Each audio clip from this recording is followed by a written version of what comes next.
Alléluia, àlàáfíà, Akwaba.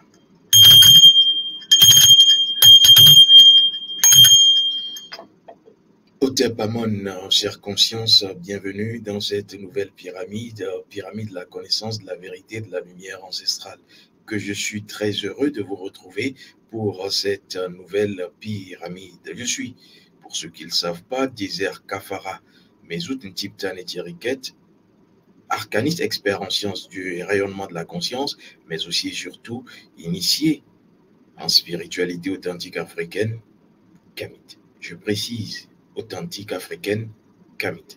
Je vais aujourd'hui vous entretenir autour d'un sujet, je dirais d'ailleurs une problématique très importante. Si vous êtes Kamit, si vous êtes concerné de loin ou de près par le peuple noir, vous devrez savoir qu'il y a un préalable avant de se dire Kamit. Vous ne pouvez pas être Kamit sans connaître votre mission de vie. C'est pour cela d'ailleurs que beaucoup de personnes qui font partie de ce peuple souffrent. Non seulement souffrent, mais rasent les murs de l'existence simplement parce que, ayant oublié qui ils sont et qui elles sont, où que vous soyez, vous devrez savoir que l'identitaire du peuple kamite vous suit à jamais. Et c'est pour cela que lorsque vous ne faites pas comme ce peuple doit faire, comme les ancêtres de ce peuple ont fait, vous serez simplement dans des conflits, ce que j'appelle des conflits énergético-vibratoires dans votre existence. C'est pour cela d'ailleurs que je vais vous montrer le préalable pour se dire Kamit. Le préalable pour se dire Kamit, c'est d'abord connaître sa mission de vie. Vous savez, lorsque je parle de mission de vie, cela n'a rien à voir avec ce que vous aurez déjà entendu, parce que en réalité, lorsque on parlera la langue de chez moi, on dira Agnaseo. Et lorsqu'on va traduire dans la langue française, on dira connaître sa mission de vie. Parce que non, sewa, quand tu connais ta mission de vie, tu sais quelle est ta mission, tu sais à quoi t'en tenir. Alors, quelles sont les motivations? Quelles sont les raisons? Pourquoi est-ce que vous devrez chercher à connaître votre mission de vie? Simplement parce que la première motivation, raison, c'est que vous n'êtes pas votre âme. Beaucoup de personnes font l'apologie de l'âme, mais nous, en tant que peuple noir, Kamit premier primordial, nous savons, nos ancêtres ont su, et ceux qui viendront sauront toujours que nous ne sommes pas l'âme. Vous n'êtes pas votre âme. En réalité, votre âme vous conduit.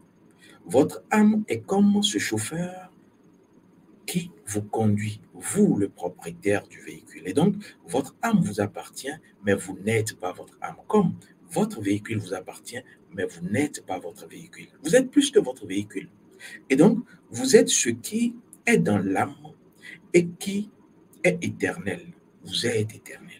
Quand je dis vous êtes éternel, ce n'est pas votre corps, ce n'est pas votre âme, parce que l'âme finit. Mais ce qui est éternel est ce qui est dans l'âme, ce qu'on va appeler l'esprit vulgairement, ou encore la conscience, ou encore, comme nos ancêtres premiers de la vallée égypto-nubienne, le cas. Le cas est éternel. Alors, l'âme étant le véhicule de l'être divin, qu'est le cas, vous devrez donc déjà savoir qui vous êtes, étant dans ce véhicule qu'est l'âme. Et donc vous comprenez que le corps vient en dernier ressort. Vous ne devrez pas vous cantonner à votre corps. C'est pour cela que beaucoup de personnes souffrent. Alors, c'est la raison de l'importance, lorsqu'on dit initiation authentique Kamit, la première chose, c'est de pouvoir connaître votre âme, c'est de pouvoir savoir votre mission de vie. Alors, nos ancêtres ont toujours commencé la spiritualité par la voie de l'âme. Pourquoi par la voie de l'âme? Simplement parce que pour nos ancêtres, en maîtrisant votre âme, vous maîtrisez par ricochet le tableau de bord de l'âme. Vous maîtrisez la notice de l'âme parce que l'âme est une messagère. L'âme porte un message. Comme votre véhicule va vous donner un message d'une panne lorsqu'il y a, je dirais, dysfonction. Mais ce véhicule-là, à partir du tableau de bord, vous permettra de pouvoir être à une vitesse. pour atteindre un objectif. Et donc, votre âme est une messagère, est un véhicule qui vous permet d'atteindre un objectif, le grand objectif de votre vie, votre mission. C'est pour cela que nos ancêtres commencent par là. Alors, déjà, il faudrait que je vous dise quelque chose de très important, c'est que l'être divin que vous êtes, la conscience que vous êtes, le cas éternel que vous êtes, a besoin de connaître le tableau de bord de l'âme, a besoin de connaître la notice, les messages contenus dans l'âme. Parce que c'est ces messages-là qui feront que le passager que vous êtes, l'être divin qui est donc dans l'âme, pourra accomplir sa mission à travers du moyen de déplacement qu'est l'âme. C'est pour cela d'ailleurs que lorsqu'il n'y a plus d'âme, il n'y a plus de vie. Alors, je vais vous dire que lorsque vous venez sur Terre, lorsque nous venons sur Terre, chaque âme a sa mission. Et nous n'avons pas la même mission. Voilà pourquoi nous n'avons pas la même existence. Voilà pourquoi nous vivons différemment. Étant dans un même monde, nous n'avons pas la même vie. Simplement parce que chacun vit ses expériences dépendamment de sa mission. Et donc, sans avoir connu ses missions, c'est difficile de comprendre votre vie. Alors, lorsque vous connaissez cette notice, cette mission, vous faites quoi? Vous éveillez l'âme. Parce que beaucoup de personnes vous diront, il y a des voies pour éveiller l'âme, il faut faire ci, il faut faire cela. Beaucoup vous diront également qu'il faut s'auto-initier, ce qui est un autre mensonge scientifique, parce que pour nos ancêtres, on ne s'initie pas soi-même. C'est la communauté qui vous initie. C'est les guides, les initiés, ceux qui ont déjà fait le chemin, qui vous accompagnent. Et donc, lorsque vous découvrez votre notice spirituelle de votre âme, votre tableau de bord d'âme, votre mission de vie, cela voudra dire que votre âme s'éveille. Elle s'éveille à quoi? Elle s'éveille à sa propre nature. Et c'est ainsi que, ayant été dans l'éveil de votre âme, vous allez pouvoir travailler avec votre âme et atteindre votre objectif. Alors, j'ai déjà pris l'exemple du chauffeur. Si vous payez mal votre chauffeur, vous maltraitez votre chauffeur, vous le mettez en colère. Or, il n'y a que ce chauffeur-là et ce véhicule-là dans cette vie pour cette incarnation.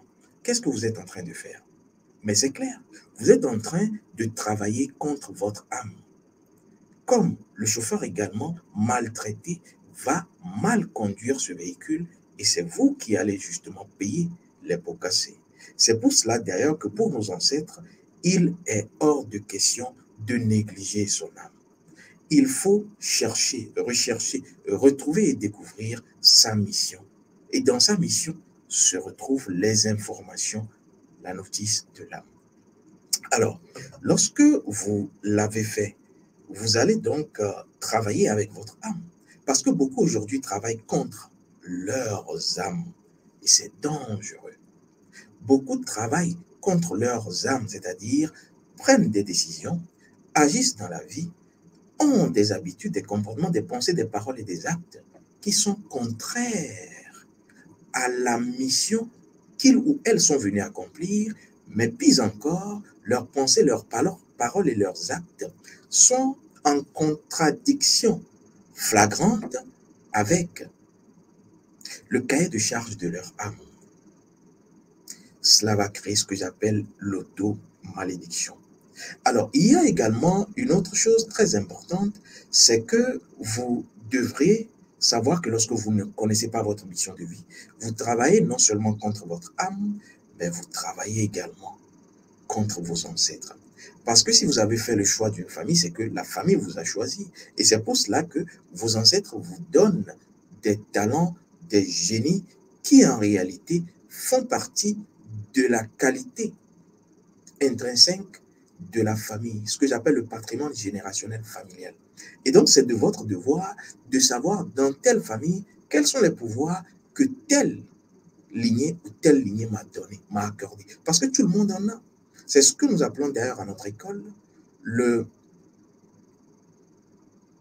protocole ou le potentiel de réincarnation familiale. Et vous allez pouvoir savoir d'où est-ce que vous avez reçu tel don, talent, capacité. Oui, nous en avons tous tel pouvoir spirituel.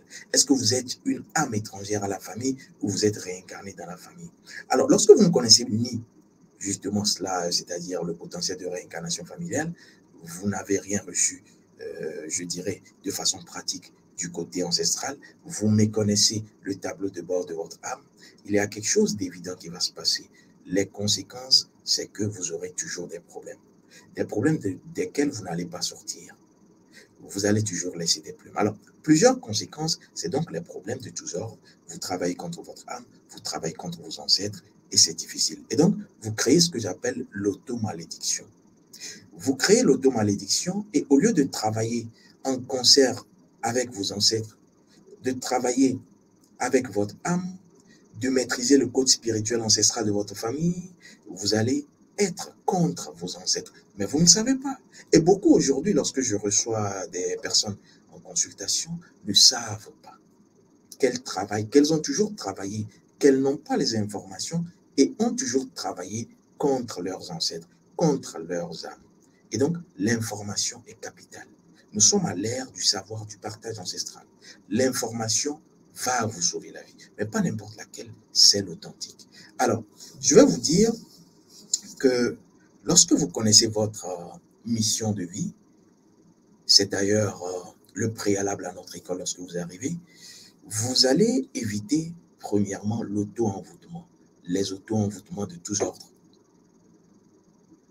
Boulot, profession, financier, il y a également le domaine, je dirais, affectif, oui, relationnel. Vous allez éviter de vous auto-envoûter, de vous auto-bloquer, parce qu'il y a beaucoup qui s'auto-bloquent et beaucoup également créent l'auto-sécheresse dans leur vie. Pourquoi? Simplement parce que l'âme et vos ancêtres, votre âme et vos ancêtres ont une mission pour vous, protection. Et donc, vous n'êtes plus protégé. Et donc, les envoûtements vont pleuvoir.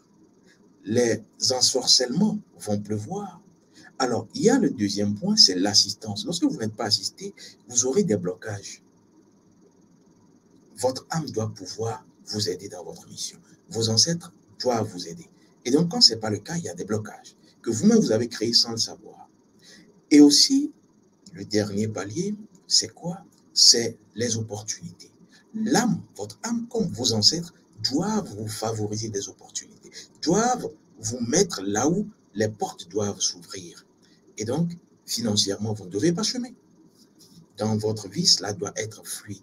Et donc, voilà ce que beaucoup font contre eux-mêmes sans le savoir. C'est pour cela que lorsque beaucoup m'écrivent et disent, Désert, j'ai tel problème, la première chose, et je vous le demande également, le premier réflexe que vous devrez avoir, est-ce que je ne suis pas en train d'agir contre mon âme sans le savoir? Parce que je vais créer auto-blocage, auto-envoûtement, auto-sécheresse.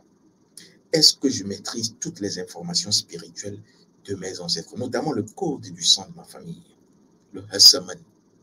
Sinon, vous allez vous auto-bloquer, vous auto-envoûter et vous auto-détruire sur le plan financier. Alors, le procédé pour connaître votre mission de vie n'a jamais changé depuis la nuit des temps pour les traditionalistes authentiques kamites. Il faut savoir que pour connaître votre mission de vie, vous devrez vous adresser à une personne qui a pour vocation la consultation, le dialogue avec la mère primordiale spirituelle. J'ai nommé l'oracle parce que c'est la mère primordiale spirituelle, l'oracle donc, qui est notre mère à tous et à toutes, qui est la mère de toutes les âmes et de toutes les consciences. Et donc, votre âme est dans l'oracle, comme mon âme est dans l'oracle, comme les autres consciences sont dans l'oracle. Et pour nos ancêtres, lorsqu'on commence par faire ce dialogue, et ce n'est pas tous qui ont cette aptitude, cette vocation, il faut trouver la bonne personne. Lorsque vous dialoguez donc avec l'oracle, et donc la bouche de la nature, vous finirez par avoir l'information. Et donc, le procédé, le voilà. Alors, toutes les consciences qui me découvrent et qui ont des problèmes, si vous n'avez pas encore votre mission de vie, je vous convie, je vous exhorte, je vous suggère de chercher ces informations capitales parce que c'est le début du cheminement initiatique en ce qui concerne nos ancêtres. Si vous voulez être un digne fils, une digne fille kamite, il faut connaître votre mission. Sinon, sans quoi, c'est comme si vous êtes en voyage, mais vous ne savez pas la destination. Comment est-ce que vous allez arriver? C'est difficile. Et donc, pour les consciences qui le veulent bien, nous avons deux documents hein, en ce qui concerne votre mission de vie. Et ces documents sont truffés d'informations issues du dialogue avec l'oracle. Voici ce que j'avais à vous dire au Tepamon, que la conscience ancestrale rayonne. Alléluia. Alafia. Aquaba. Je vous aime, vous le savez. À très vite.